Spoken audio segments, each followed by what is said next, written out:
आवाज आ रही है सभी को? Good morning sir.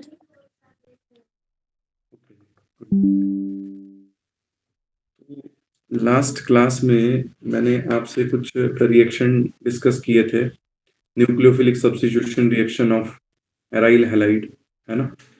तो मैंने आपको उसमें ये चीज बताई थी कि जो एल्काइल हैलाइड होते हैं वो उतने फ्रीक्वेंटली जो है वो न्यूक्लियोफिलिक सब्स्टिट्यूशन रिएक्शंस नहीं देते हैं, क्योंकि आपको पता है कि जो एल्काइल हैलाइड है, जो एराइल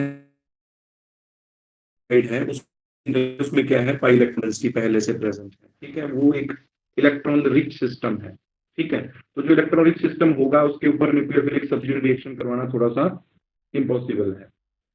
ठीक है, और दूसरी चीज मैंने आपको ये बताई थी उसमें कि जो मेरे पास एराइल हैलाइड होता है, जब एराइल ग्रुप जो है प्लस एम या प्लस आर के जरिए अपनी इलेक्ट्रॉन डेंसिटी रिंग को देता है, तो रिंग के साथ जब वो रेजोनेंस में आता है तो रिंग के बीच में और उस एल्काइल ग्रुप के बीच में partial double bond character introduce हो जाता था।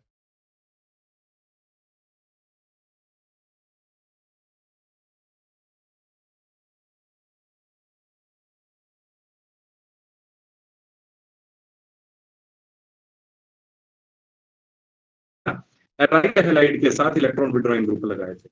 तो जब मैं किसी एराइल हैलाइड के साथ इलेक्ट्रॉन विड्रॉइंग ग्रुप लगाऊंगा तो वो electron withdrawing group electron density को कहां से खींचेगा?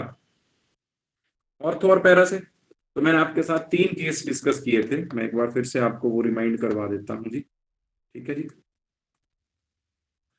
फर्स्ट केस था कि जैसे ये आपके पास क्लोरोबेंजीन है ना, दिस इज क्लोरोबेंजीन।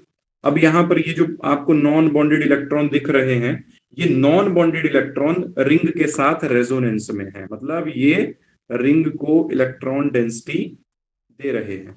ठीक है, तो यहां पर न्यूक्लियोफिलिक सब्स्टिट्यूशन रिएक्शन करवाना थोड़ा सा इम्पॉसिबल है, क्योंकि यहां पर पहले से ही इलेक्ट्रॉन ज्यादा है और न्यूक्लियोफाइल भी क्या लेके आता है, इलेक्ट्रॉन लेके आता है। अब देखो, अगर मुझे यहां पर एराइल हैलाइड के साथ न्यूक्लियोफिलिक सब्स्टिट्यूशन रिएक्शन अगर करवाना है तो उसके लिए मुझे यहां पर कैसा ग्रुप जोड़ना पड़ेगा जी? Electron withdrawing group. ठीक है, तो मैंने यहां पर एक इलेक्ट्रॉन विड्रॉइंग ग्रुप जोड़ दिया, जैसे NO2। अब NO2 कैसा ग्रुप है? इलेक्ट्रॉन विड्रॉइंग ग्रुप है। इसके दोनों इफेक्ट माइनस है ना। इंडक्टिव भी इसका माइनस है और रेजोनेंस भी इसका या मीजोमेरिक भी इसका कैसा है? माइनस है। माइनस का मतलब कि ये इलेक्ट्रॉन डेंसिटी को अपनी तरफ को खींचेगा। ठीक है, तो जब ये इलेक्ट्रॉन डेंसिटी को अपनी तरफ को खींचेगा तो मैंने आपको पहले भी बात बताई है कि जो इलेक्ट्रॉन विड्रॉइंग ग्रुप होता है वो इलेक्ट्रॉन डेंसिटी को कहां से खींचता है? ऑर्थो और पैरा पोजीशन से। ठीक है, तो जब वो ऑर्थो और पैरा पोजीशन से इलेक्ट्रॉन डेंसिटी को खींचेगा तो क्या देखने को मिलेगा मेरे को? तो मुझे देखने को ये मिलेगा कि ये जो Cl ग्रुप है वो किससे रिप्लेस हो जाएगा? It is replaced by OH group. ठीक है, अब यहां पर आप एक चीज ये देखो कि मुझे टेम्परेचर कितना देना पड़ा? 443 केल्विन। अगर मैं देखो एक एक केस और आपको इसमें बताता हूं, मैंने लास्ट क्लास में भी वैसे वो केस डिस्कस किया था। अगर मेरे पास केवल और केवल क्लोरोबेंजीन है, केवल और केवल मेरे पास क्लोरोबेंजीन है और मैं इसका क्या करवाना चाहता हूं? न्यूक्लियोफिलिक सब्स्टिट्यूशन रिएक्शन करवाना चाहता हूं, मतलब ये Cl को मैं किससे रिप्लेस करवाना चाहता हूं? OH से। तो उसके लिए मैंने क्या किया, इसका रिएक्शन NaOH के साथ करवाया। ऊपर भी देखो NaOH के साथ ही करवाया, बट यहां पर टेम्परेचर कितना लिया है मैंने? 443 केल्विन। ठीक है, अब जब मेरे पास कोई भी इलेक्ट्रॉन विड्रॉइंग ग्रुप नहीं है तो यहां पर बहुत हाई टेम्परेचर प्रेशर की रिक्वायरमेंट होती है ना। 623 केल्विन के आसपास मेरे को टेम्परेचर लेना पड़ता है और 300 एटमोस्फेयर के पास मेरे को प्रेशर लेना पड़ता है। And these conditions become milder when we attach an electron withdrawing group this with this chlorobenzene. ठीक है, अब मैंने एक चीज ये देखी कि इस हार्ड कंडीशन में यहां पर मेरे को फिनोल देखने को मिला। ठीक है, अब यहां पर मैंने क्या किया, यहां पर मैंने एक इलेक्ट्रॉन विड्रॉइंग ग्रुप लगा दिया जैसे NO2, तो कंडीशंस माइल्डर हो गई। जहां पर पहले टेम्परेचर 623 केल्विन लेना पड़ रहा था, वहां पर वो सेम रिएक्शन 443 पर होने लग गया। ठीक है, ऐसा क्यों हुआ? ऐसा इस इलेक्ट्रॉन विड्रॉइंग ग्रुप की वजह से हुआ। अब इसने ऐसा क्या किया? इस इलेक्ट्रॉन विड्रॉइंग ग्रुप ने ऑर्थो और पैरा पोजीशन की रिएक्टिविटी को इंक्रीज कर दिया इलेक्ट्रॉन्स को विड्रॉ करके। क्या आप ये बात समझ गए जी? ये सब कुछ मैं लास्ट क्लास में डिस्कस कर चुका हूं वैसे, ठीक है। अब देखो, जब मैं मल्टीपल इलेक्ट्रॉन विड्रॉइंग ग्रुप लगाता हूं, मान लिया कि ये मेरे पास क्लोरोबेंजीन है, अब इस क्लोरोबेंजीन के साथ मैं मल्टीपल NO2 ग्रुप लगा रहा हूं। यहां पर भी लगा दिया, ऑर्थो पर भी लगा दिया और पैरा पर भी लगा दिया। अब कंडीशंस और माइल्डर हो जाएंगी पहले के कंपैरिजन में। पहले अगर आपको ध्यान होगा, जब मैंने क्लोरोबेंजीन के साथ एक NO2 ग्रुप जो है वो पैरा पोजीशन पे लगाया था, तो टेम्परेचर 443 चाहिए था, ठीक है। अब ये सेम रिएक्शन 368 केल्विन पर होने लग जाएगा, फॉलोड बाय हाइड्रोलिसिस। और यहां पर क्या बनेगा जी? यहां पर बन जाएगा मेरे पास Cl group is replaced by OH group, ठीक है। अब अगर मैं एक और विड्रॉइंग ग्रुप यहां पर लगा देता हूं, मान लिया मैंने, ये मेरे पास क्लोरोबेंजीन है और इस क्लोरोबेंजीन के साथ मैंने 3 इलेक्ट्रॉन विड्रॉइंग ग्रुप जोड़े हैं, ठीक है। तो अब तो ऑर्थो और पैरा पोजीशन की रिएक्टिविटी और एनहांस हो जाएगी, क्योंकि इलेक्ट्रॉन डेंसिटी वहां से सारी खत्म हो जाएगी। तो मतलब अब ये कंपाउंड जो है वो न्यूक्लियोफिलिक सब्स्टिट्यूशन रिएक्शन बहुत इजीली दे देगा। तो सिर्फ वार्म करके वाटर के साथ रिएक्शन करवा के ही ये Cl ग्रुप किससे रिप्लेस हो जाएगा? OH ग्रुप से, ठीक है जी। तो ये सारी चीजें मैं आपको लास्ट क्लास में बता चुका था, और मैंने फिर से आपको ये सारी चीजें रिवाइज करवा दी। ओके, तो अभी हमारा जो टॉपिक है इसमें, that is electrophilic substitution reaction. Nucleophilic हमने देख लिया, अब हम देखेंगे electrophilic substitution reaction. Electrophilic substitution reaction, ठीक है। अब आपको ये चीज तो बहुत अच्छे से पता है कि जैसे रिंग के साथ कोई हेलोजन अगर जुड़ा हुआ है, तो वो हेलोजन क्या करेगा? इलेक्ट्रॉन डेंसिटी को कहां कहां इंक्रीज करेगा जी? ऑर्थो और पैरा पे। ये बात आपको ऑलरेडी पता है, मैं बहुत बार ये रेजोनेटिंग स्ट्रक्चर आपको बनवा चुका हूं, ठीक है। मैं इसमें ज्यादा टाइम वेस्ट नहीं करूंगा जी, आपको ये बात ऑलरेडी क्लियर होनी चाहिए। समझ आ रहा है जी कैसे बना? फिर ये इलेक्ट्रॉन यहां जाएंगे, ये आगे जाएगा, ठीक है। यहाँ पर नेगेटिव चार्ज आ गया, डबल बॉन्ड X और पॉजिटिव चार्ज, ठीक है। एट लास्ट क्या होगा? ये इलेक्ट्रॉन यहाँ जाएंगे, ये इलेक्ट्रॉन यहाँ चले जाएंगे। तो ये कुछ इस तरीके का सिनेरियो देखने को मिलेगा जी। नेगेटिव चार्ज अब यहाँ आ गया, यहाँ पर डबल बॉन्ड, यहाँ पर, और एट लास्ट आपका ये इलेक्ट्रॉन यहाँ आएंगे, ये इलेक्ट्रॉन वापस चले जाएंगे, और ये अगेन इसी तरह से बन जाएगा। अब इसकी क्या आवश्यकता है? इसकी ये आवश्यकता है कि इससे हम ये चीज देख सकते हैं कि जब मैंने रिंग के साथ कोई इलेक्ट्रॉन डोनेटिंग ग्रुप लगाया, तो उस इलेक्ट्रॉन डोनेटिंग ग्रुप ने कहां कहां पे इलेक्ट्रॉन डेंसिटी को इंक्रीज किया? ऑर्थो पैरा पे। ये सब कुछ ऑलरेडी आपको बता चुका हूं। पता लग रहा है जी सबको ये ऑर्थो पैरा कैसे हुई? इसके विद रिस्पेक्ट में ये ऑर्थो है, इसके विद रिस्पेक्ट में ये पैरा है, इसके विद रिस्पेक्ट में ये ऑर्थो है ना? क्या आपको बात क्लियर हुई है? Yes sir. So that's why haloarenes are ortho and para directing, है ना? यहां से क्या कंक्लूजन मैंने निकाला? यहां से कंक्लूजन मैंने निकाला हेलोएरीन्स या aryl halide are ortho and para directing,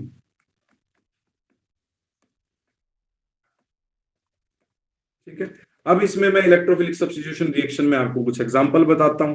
example वही आएंगे, halogenation, nitration, sulphonation, Friedel Crafts alkylation, Friedel Crafts acylation, जो पहले आपको बता चुका हूं ऑलरेडी सारे, ठीक है। तो देखो फर्स्ट रिएक्शन क्या है? First reaction is halogenation. ठीक है, तो मैंने क्या किया, क्लोरोबेंजीन ली, ठीक है, उसकी क्या करवा दी, क्लोरीनेशन। अब मैंने आपको एक चीज बताई थी कि ये जो भी इलेक्ट्रोफिलिक सब्स्टिट्यूशन रिएक्शन होते हैं ये किसकी प्रेजेंस में होते हैं, लुईस एसिड कैटालिस्ट की प्रेजेंस में होते हैं। जैसे एनहाइड्रस AlCl3 या एनहाइड्रस FeCl3, क्या प्रोडक्ट बनेंगे यहाँ पे, बताओ जी। यहाँ पर प्रोडक्ट बन जाएंगे, एक क्लोरीन ऑर्थो पे लगेगा और एक क्लोरीन पैरा पे लगेगा, यस और नो।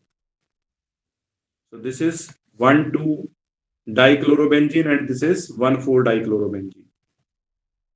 ठीक है, and this one is the major product. Para is the major product. This is the minor product. क्या आपको ये बात क्लियर हुई, yes or no?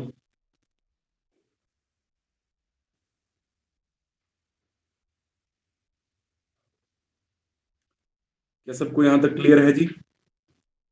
Yes, sir.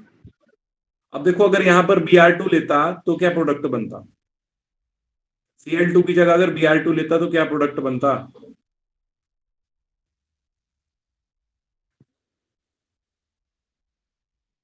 1,2-dibromo.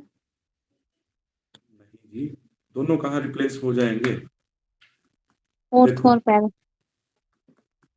देखो ये क्लोरोबेंजीन है, इसकी अगर मैं ब्रोमिनेशन करवा रहा हूं किसकी प्रेजेंस में, एनहाइड्रस FeCl3 के प्रेजेंस में, तो होगा क्या, यहाँ पर एक Br आपका यहाँ पर आएगा और दूसरा Br आपका पैरा पे जाएगा, इस तरीके से। ठीक है, आप इसको इस तरीके से बोल सकते हो, 2-ब्रोमो क्लोरोबेंजीन, 4-ब्रोमो क्लोरोबेंजीन। ठीक है, अब देखो नेक्स्ट है हमारे पास जो नेक्स्ट इलेक्ट्रोफिलिक सब्स्टिट्यूशन रिएक्शन है, that is nitration. And what do you mean by nitration? Nitration से रिलेटेड मैंने आपको क्वेश्चन भी डाला था। ठीक है, नाइट्रेशन में क्या होता है कि जब मैं यहां पर मेरे पास जैसे ये अराइल हैलाइड है, इसका रिएक्शन मैं नाइट्रेटिंग मिक्सचर के साथ करता हूं। नाइट्रेटिंग मिक्सचर किसको बोलते हैं, कंसंट्रेटेड HNO3 और कंसंट्रेटेड H2SO4 के मिक्सचर को नाइट्रेटिंग मिक्सचर बोलते हैं। ठीक है, अब यहां से क्या इलेक्ट्रोफाइल मेरे को मिलता है, NO2 पॉजिटिव। ये क्वेश्चन मैंने आपसे टेस्ट में पूछा था। ठीक है, अब ये ग्रुप कहां कहां जुड़ेगा जी बताओ, ऑर्थो और पैरा पे।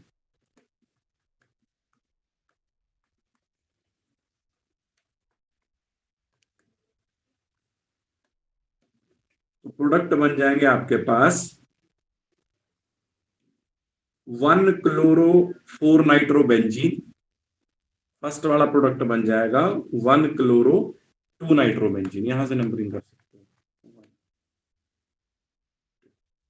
है ना, 1-chloro-2-nitroबेंजीन, 1-chloro-4-nitroबेंजीन। ठीक है जी बात,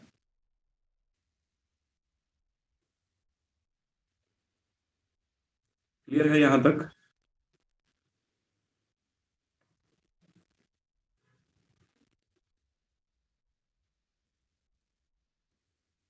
नेक्स्ट है फिर हमारे पास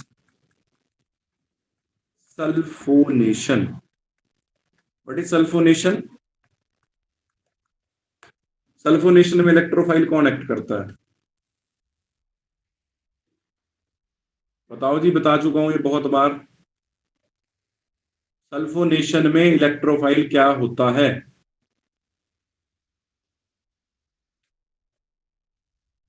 SO3H. SO3H या ओनली SO3? ओनली SO3 जुड़ता, SO3H। देखो जी, होता इलेक्ट्रोफाइल SO3 है, H वो ऐसे जुड़ता है, जो H वहां से निकलता है वो उसके साथ बाद में जुड़ जाता है। ठीक है, तो देखो सल्फोनेशन में क्या होगा कि जैसे ये क्लोरोबेंजीन मैंने ली, इसका रिएक्शन मैंने कंसंट्रेटेड H2SO4 के साथ करवाया और इसको हीट किया, तो यहां पर क्या होगा, ये क्लोरोबेंजीन और यहां पर ऑर्थो पोजीशन पे SO3H जुड़ जाएगा और साथ में एक SO3H आपका पैरा पोजीशन पे जुड़ जाएगा। तो इसको बोलूंगा 2 chlorobenzene sulphonic acid and 4 chlorobenzene sulphonic acid. देखो ये कैसे बोला, नाम इसका वो बता, देखो यहां से 1 2। अगर मान लिया कि थोड़ी देर के लिए मैं क्लोरीन को यहां पर नहीं लिखता हूं, इसका नाम होता बेंजीन सल्फोनिक एसिड। अब क्लोरीन भी साथ में लगी है, तो क्लोरीन यहां पर एज ए प्रीफिक्स यूज हो रही है, so it is 2 chloro benzene sulphonic acid. ठीक है। In the similar way 1 2 3 and 4, this is 4 chloro benzene sulphonic acid.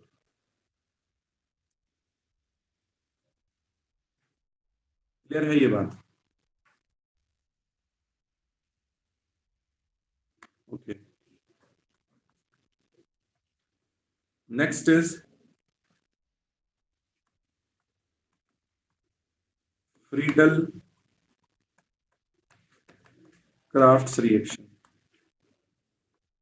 ठीक है, तो ये दो तरह का होता है, one is alkylation, another one is acylation. तो जैसे ये मैंने क्लोरोबेंजीन ले ली, ठीक है, इसका रिएक्शन कर दिया CH3Cl के साथ, इसकी प्रेजेंस में एनहाइड्रस AlCl3 की प्रेजेंस में क्या बनेगा यहां पर product? What is the product?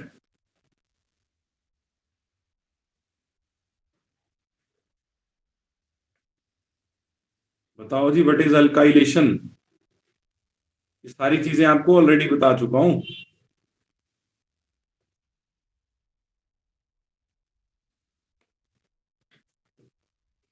यहां पर दो पार्ट हैं, एक R है और एक X है। ठीक है, this is R part and this is X part. तो यहां पर जो R पॉजिटिव होता है वो एज इलेक्ट्रोफाइल यूज होता है। तो R पॉजिटिव जो है वो यहां पर क्या है, CH3 पॉजिटिव। तो वो कहां कहां जुड़ेगा जी? ऑर्थो और पैरा पे। ठीक है, तो एक प्रोडक्ट ये बन जाएगा और दूसरा प्रोडक्ट ये बन जाएगा। ठीक है जी, 1 chloro 2 methyl benzene and 1 chloro 4 methyl benzene. ठीक है, this is Friedel Crafts alkylation. What is alkylation? Alkylation का मतलब है introduction of alkyl group to the benzene ring. और वो कहां कहां जुड़ता है वो अभी आपको पूरा रेजोनेंस से मैंने बताया, ये देखो ऑर्थो और पैरा। ठीक है जी बात। अब आप ये नहीं बोल सकते कि ये ग्रुप यहां क्यों नहीं जोड़ा, यहां पर आपने 3 जगह नेगेटिव चार्ज दिखाया, अगर आप इसको यहां पर भी जोड़ोगे तब भी नाम उसका सेम ही आएगा, है ना? क्या आपको ये बात समझ में आ रही है? जैसे मान लिया कि इसको मैं ऐसे लिखता हूं, तब थोड़ी इसका नाम बदल जाएगा, तब भी इसका नाम सेम ही रहेगा, 1 chloro 2 methyl benzene.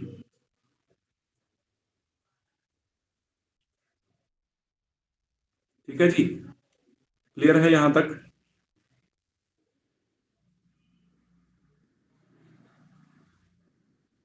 Next is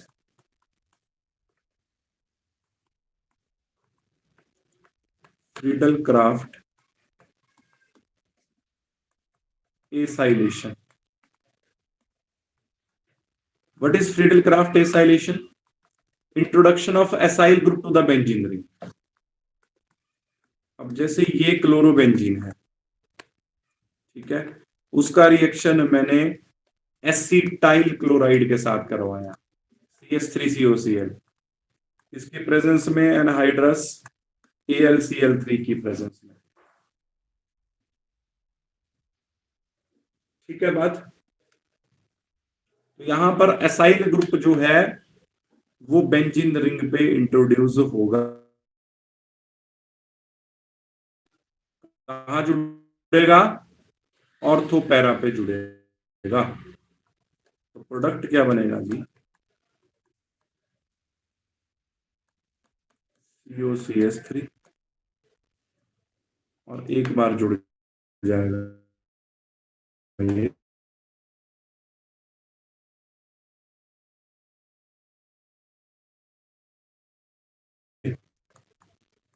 अब इसका नाम, मैंने आपको इसका नाम बहुत अच्छे से बताया था जब मैंने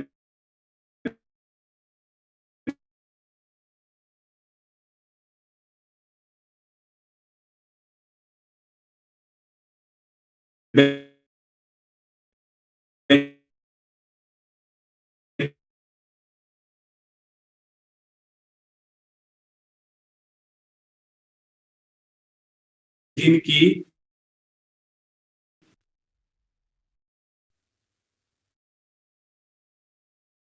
ऐसी,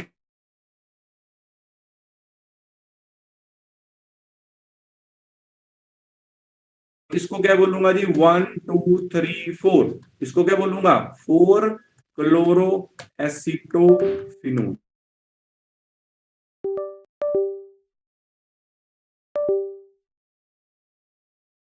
यहां पर इलेक्ट्रोफाइल कौन एक्ट कर रहा है। मान लिया कि अगर आपसे कोई स्टेटमेंट बेस्ड क्वेश्चन दे दिया आपको कि जब मैंने क्लोरोबेंजीन की एसाइलेशन करवाई तो 2 क्लोरो एसिटोफिनोन मुझे, 2 क्लोरो एसिटोफिनोन और 4 क्लोरो एसिटोफिनोन मुझे प्रोडक्ट्स देखने को मिले। तो बताओ इसमें इलेक्ट्रोफाइल क्या है। तो क्या है इसमें इलेक्ट्रोफाइल, इसमें इलेक्ट्रोफाइल है CH3C O पॉजिटिव, इसको बोलते हैं एसिटाइल ग्रुप। कौन सा ग्रुप, एसिटाइल।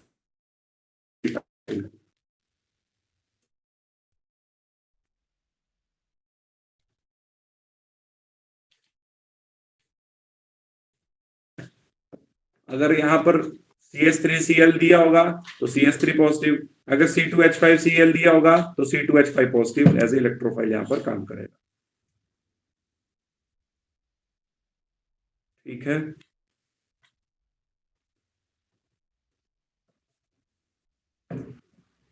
क्लियर है इतनी बातें सबको।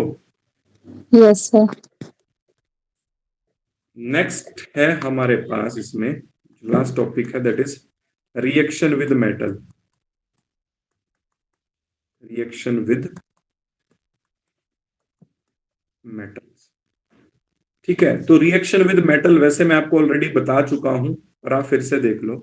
जैसे फॉर एग्जांपल कि मेरे पास ये क्या है, ये एक एराइल हैलाइड है।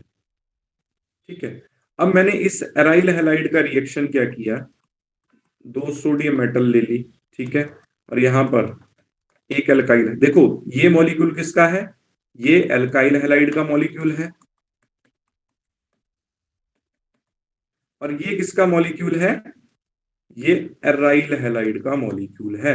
तो जब मैंने एक मॉलिक्यूल एल्काइल हैलाइड का लिया, एक मॉलिक्यूल एराइल हैलाइड का लिया, और उन दोनों का रिएक्शन किसके साथ करवाया, सोडियम मेटल के साथ, ड्राई ईथर की प्रेजेंस में, तो यहां से क्या बनता है जी बताओ, यहां से बाहर क्या हो जाता है,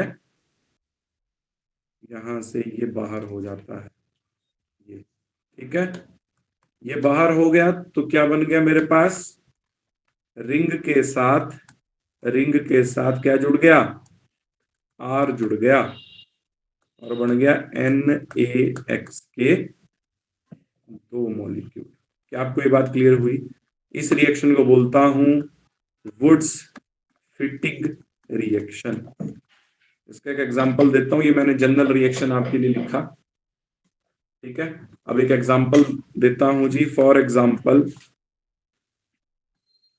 अच्छा इसका नेम बताओ मेरे को, जो मैंने कंपाउंड लिखा है, what is the name of this compound, इस कंपाउंड का नेम बताओ, कौन बताएगा जी।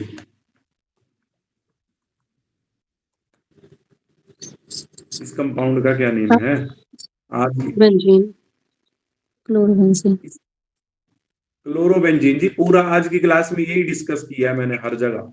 ये देखो जरा, ये देखो, इसको बस रिंग को फ्लैप करके लिख दिया है। ये देखो क्लोरोबेंजीन, क्लोरोबेंजीन, हर जगह क्लोरोबेंजीन ही चला है आज। ये देखो, ये देखो, ये देख लो। ठीक है, सो दिस इज क्लोरोबेंजीन। ठीक है, अब आपको पता है वुड्स रिएक्शन में होगा क्या। वुड्स रिएक्शन में एल्काइल पार्ट और एराइल पार्ट जुड़ जाते हैं और बाकी ये बाहर हो जाता है। बाहर क्या होगा, यहां से देखो, बाहर हो गया 2NaCl। अब इस रिंग के साथ क्या जुड़ेगा, CH3 जुड़ेगा कि नहीं जुड़ेगा जी। अगर जुड़ेगा तो उसका नाम बताओ फिर। इसका नाम बहुत टॉलिन। बार आपको, टॉलिन। इसका नाम है टॉलिन। टाउलिन या मिथाइल बेंजीन। ठीक है जी, तो ध्यान रखना कि कई बार आपसे ना ये नेमिंग रिएक्शन इस तरीके से भी पूछ सकता है वो, कि when chlorobenzene is treated with sodium metal along with methyl chloride in the presence of dry ether the product formed is, option दे देगा वहां पर, बेंजीन, टाउलिन, क्लोरोबेंजीन, इस तरीके से, है ना। तो वहां पर आप फिर इस तरीके से आंसर कर सकते हो। ठीक है, अब देखो ये तो हो गया वुड्स फिटिंग रिएक्शन। इसमें जो एल्काइल पार्ट है वो कहां से आया, वो वुड से आया। और जो एराइल पार्ट है, एराइल पार्ट मतलब रिंग वाला पार्ट, वो कहां से आया, फिटिंग से आया।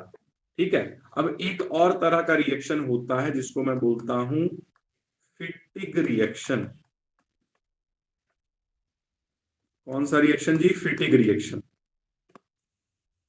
वुड्स फिटिग में और फिटिग में कोई ज्यादा फर्क नहीं है। देखो यहां पर मुझे दोनों मॉलिक्यूल किसके लेने पड़ेंगे, एराइल हैलाइड के ही लेने पड़ेंगे। ठीक है, ठीक है जी, ये ले लिए मैंने एराइल हैलाइड के दो मॉलिक्यूल। एक ही मॉलिक्यूल ये रहा, एक मॉलिक्यूल ये रहा। इसकी प्रेजेंस में रिएक्शन होता है ड्राई ईथर। ठीक है जी, ये बाहर हो गया, ये बाहर हो गया, तो इसको बाहर लिख देते हैं 2NX। बचा क्या, इस रिंग के साथ ये रिंग जोड़ दी है। कैसे जुड़ेगी देखो जरा, ये रिंग जोड़ी, इसके साथ दूसरी रिंग जोड़ दी। अब इसको क्या बोलता हूं, इसको बोलता हूं डाइफिनाइल या बाइफिनाइल। तो ध्यान रखना कि जो फिटिंग रिएक्शन होता है उसमें जब मैं एराइल हैलाइड का रिएक्शन सोडियम मेटल के साथ करता हूं तो डाइफिनाइल या बाइफिनाइल देखने को मिलते हैं। क्या आपको ये बात क्लियर हुई।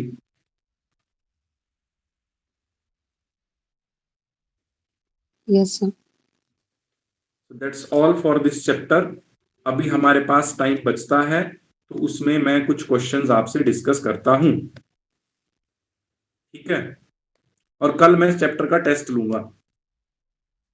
ठीक है जी, चैप्टर खत्म हो गया, अब मैं इस तरीके की रूटीन रखूंगा कि चैप्टर के बाद चैप्टर का टेस्ट। ठीक है, सो पहला क्वेश्चन करते हैं, अभी हमारे पास इनफ टाइम है। First question is which of the which of the following is primary halide. इनमें से प्राइमरी हैलाइड कौन सा है। Options are isopropyl iodide, second is secondary butyl iodide,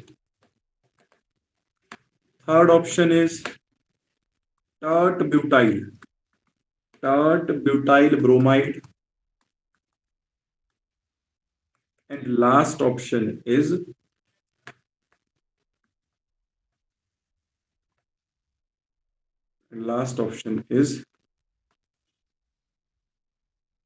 neohexyl chloride.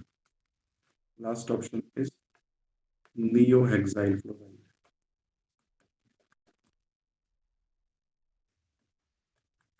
neohexyl chloride।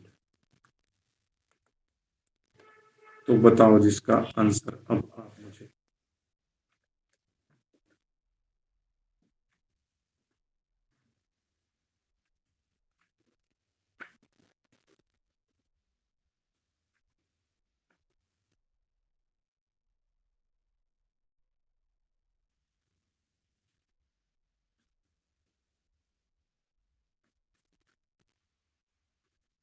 आपने सिर्फ मेरे को ये बताना है कि 1 डिग्री कौन सा है इसमें।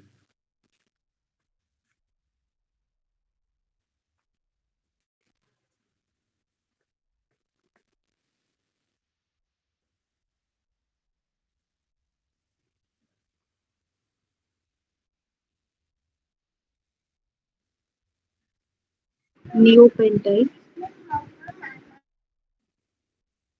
नियोहेक्साइल है जी।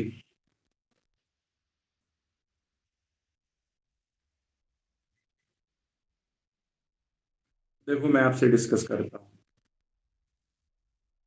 आइसोप्रोपाइल ग्रुप आपको बहुत बार बताया मैंने, है ना। एक कार्बन इस तरीके से उसके साथ 2 CH3 लगे हों, इस ग्रुप को मैं कौन सा ग्रुप बोलता हूं?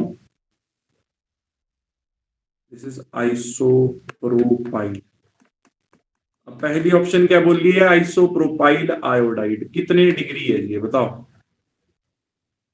कितने डिग्री है ये? बहुत आसान है जी, सारे आंसर दो प्लीज। 2 degree. कितने डिग्री? 2 डिग्री, 2 बिल्कुल degree. सही बात। बिल्कुल सही बात है जी, 2 डिग्री। क्यों 2 डिग्री है? बिकॉज जिस कार्बन से हेलोजन जुड़ी हुई है, it is further attached to 2 other carbon, so that's why this is 2 degree alkyl halide. Next है सेकेंडरी ब्यूटाइल आयोडाइड। अब देखो पहले हम क्या करते हैं, ये बन गया आपके पास सेकेंडरी ब्यूटाइल, क्योंकि ये 2 डिग्री कार्बन है। देखो this carbon is 1 degree, this is 2 degree, this is 1 degree and this is also 2 degree. 2 degree से हाइड्रोजन हटा के वैलेंसी फ्री कर दी, this is secondary butyl group. अब सेकेंडरी ब्यूटाइल के साथ क्या जोड़ना है जी? सेकेंडरी ब्यूटाइल के साथ क्या जोड़ना है? सेकेंडरी ब्यूटाइल के साथ आयोडाइड ही जोड़ना है। कितने डिग्री का हुआ ये? अगेन कितने डिग्री का हुआ जी ये? 2 degree. 2 डिग्री। अब मेरे से क्वेश्चन में क्या पूछा है? विच of the following is primary halide, है ना। आगे है देखो टर्शरी ब्यूटाइल ब्रोमाइड। तो देखो ये टर्शरी ग्रुप हो गया, this is your tertiary butyl group. अगर यहां पर Br लगा दो तो बन गया टर्शरी ब्यूटाइल ब्रोमाइड। कितने डिग्री है जी अभी? 3 degree. वैसे भी आपको आंसर मिल गया है, बट उसको बना के बताता हूं, है ना। अब नेक्स्ट है नियो हेक्साइल क्लोराइड। अब देखो नियो हेक्साइल पहले कैसे बनाता हूं। हेक्साइल का मतलब कितने कार्बन? हेक्साइल का मतलब कितने कार्बन? हेक्साइल का मतलब 6 कार्बन। 5. तो ये हो गया जी आपका नियो हेक्साइल ग्रुप जो मैंने बनाया। This is your neo hexyl. ठीक है। अगर एक कार्बन कम कर देता तो वो कौन सा ग्रुप होता? वो होता नियोपेंटाइल। वो भी 1 डिग्री में ही आता।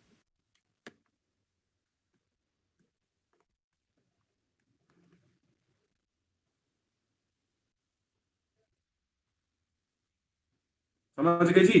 This is your neopentyl group. अब देखो क्या बोला है ऑप्शन में, नियोहेक्साइल क्लोराइड। तो नियोहेक्साइल ग्रुप बनाया, अगर यहां पर Cl लगा देता हूं, कितने डिग्री है जी ये? अब देखो जिस कार्बन से हेलोजन जुड़ी हुई है, it is further attached to only 1 carbon. ठीक है, so it is 1 degree alkyl halide. क्या आपको ये क्लियर हुई बात? यस और no? Yes, sir.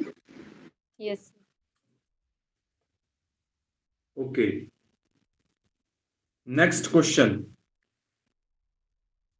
Next question है जी, which of the following is not an allylic halide? Not an allylic halide. Options are 4-bromo pent-2-ene. Next is 3-bromo 2 methyl but1ene. Next is 1 bromobutene.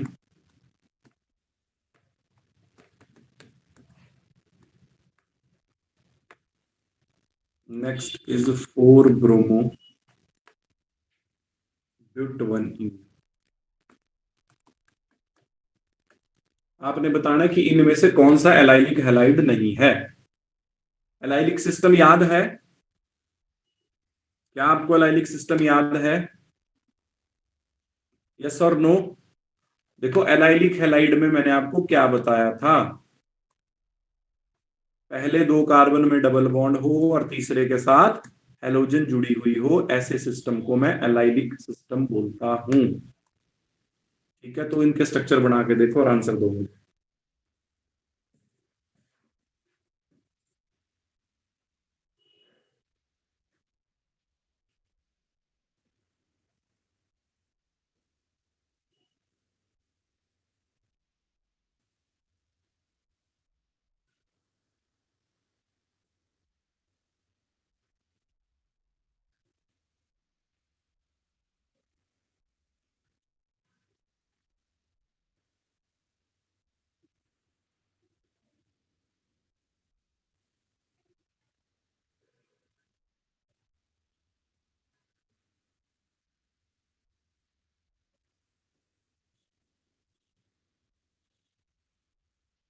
What is the answer जी? 4 bromobutene. 4 bromo, यही answer है जी सबका? Yes sir. 4 bromo ब्यूट1इन। देखो जी, पहले ब्यूट1इन बनाते हैं, ये बन गया ब्यूट1इन। ठीक है जी, अब 4 पे ब्रोमो लगा दिया, so this is not an allylic halide भाई, क्योंकि देखो पहले और दूसरे कार्बन के बीच में डबल बॉन्ड है, पर तीसरे के साथ हेलोजन नहीं जुड़ी हुई है, हेलोजन जुड़ी है चौथे के साथ, इसलिए ये एलाइलिक हैलाइड नहीं है। क्लियर है बात सबको? 4 bromopent2ene है फर्स्ट में. 4 ब्रोमोपेंट2इन होगी, देख लेते हैं जी। देखो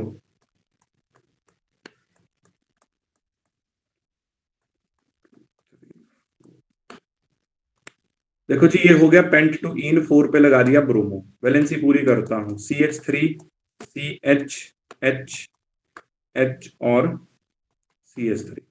तो देखो यहां पर देखो आप, इस तरीके से इस सिस्टम को देखेंगे तो ये बिल्कुल एलाइलिक सिस्टम बन रहा है जी। पहले 2 कार्बन के बीच में डबल बॉन्ड है, तीसरे के साथ हेलोजन है, यहाँ पर तो एलाइलिक सिस्टम प्रेजेंट है। समझ गए ना? यस और नो? Yes sir. तो आंसर इज 4 ब्रोमो ब्यूट1इन। ठीक है, तो कल मैं इस चैप्टर का टेस्ट लूंगा। ओके,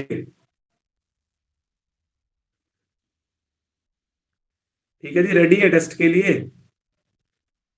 देखो टेस्ट लेना क्यों जरूरी है, क्योंकि देखो जब तक आप क्वेश्चन सॉल्व नहीं करेंगे, थ्योरी आप जितनी मर्जी पढ़ लो, अल्टीमेटली आपको क्वेश्चन सॉल्व करना है। तो क्वेश्चन सॉल्व करने के लिए पहले आपको चाहे टेस्ट के थ्रू चाहे असाइनमेंट के थ्रू क्वेश्चन सॉल्व करने पड़ेंगे, तब जाके आपको पता लगेगा कि मैं क्वेश्चन सॉल्व कर पाता हूं या नहीं, है ना? ये मेरे को कहां पे प्रॉब्लम आती है। समझ गए जी बात को? That's all for today. कल इस चैप्टर का टेस्ट होगा जी। ओके जी, थैंक यू।